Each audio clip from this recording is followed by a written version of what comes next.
Well, it's Saturday. It's a slower day for me, so I figured might as well throw a time lapse. We're looking at about 5, 6 o'clock where you can start to see the rain and just a little bit of sprinkles are happening over in Springfield, and that started to wrap up, and we're not fully done with rain chances. I think we still have to get through more opportunities of rain for Sunday, probably taking a break, and then more rain can come back in for Tuesday and Wednesday. And then once we get past that, cold air is really going to start to rush back in. It's going to get chilly for Halloween.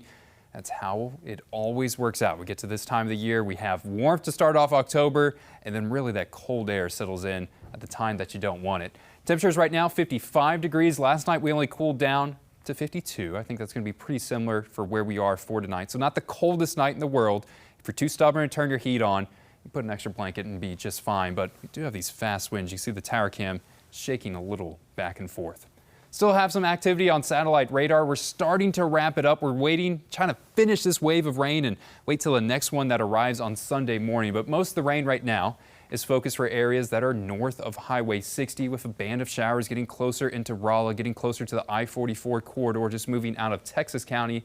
And none of this is coming with any lightning. We haven't had severe weather for Friday. Didn't have severe weather for today. I'm not expecting severe weather for Saturday, which is a nice change because last Saturday, we had those pretty strong thunderstorms that moved in that brought that chance of tornadoes. We didn't see them last Saturday. We're not seeing anything severe, just a little bit higher rain totals will start to march back in for Sunday. This is the setup for this. We have this low pressure system. This is the guy you can blame for all the rain that we had for the last couple days. It's still in place right now. And once this gets out of our region, we'll get a break from rainfall and we wait for a cold front that will return rain chances, but it's still going to sit and spin and provide rain opportunities for Sunday. So we have this band of light rainfall right now, and it's going to shift further off into the east. So I think the main focus of rainfall for tomorrow is areas that are mainly east of Highway 65. I think people off into the west may not see as heavy of totals.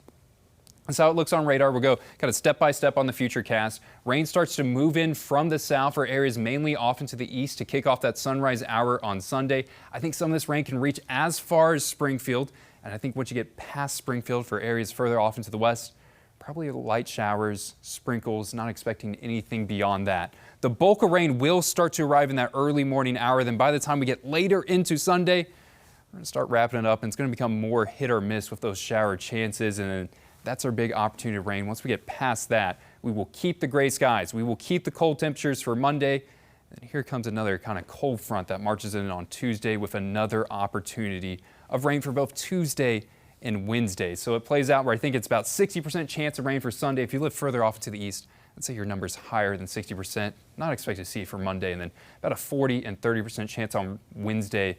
And then we'll taper things off by the time we get closer into Halloween. And some of these totals, I think most locations are going to try to aim for about a quarter inch. I wouldn't be surprised if some areas further off into the east can pick up about 1 inch of rainfall locally. Temperatures tonight, we're already at 55, so we're not going to decrease too much. I got Springfield at 52 degrees with that chance of some light showers, only climbing to 57 degrees for your high on Sunday, and then 61. A little bit warmer, but not a whole lot of improvement on Monday. And look at this pattern, well below average temperatures, and this decrease is when we start to get closer into Halloween. 52 degrees, that would be Wednesday, 55 for Thursday, 57 is your high for Halloween on Friday. And if you're going to be trick-or-treating, I think this is going to be the forecast for that. Near 50-degree weather, dry, clear, and Frankenstein, oh, he is happy.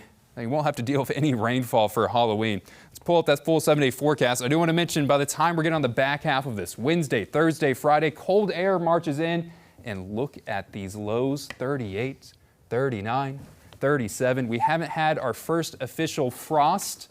I think this week may be an opportunity to get it, Jesse. Yeah, you're going to have like Spider-Man and the Paw Patrol crew out there wearing jackets on Halloween night. That is going to be a fight between mom and dad trying to get a jacket on those cool costumes.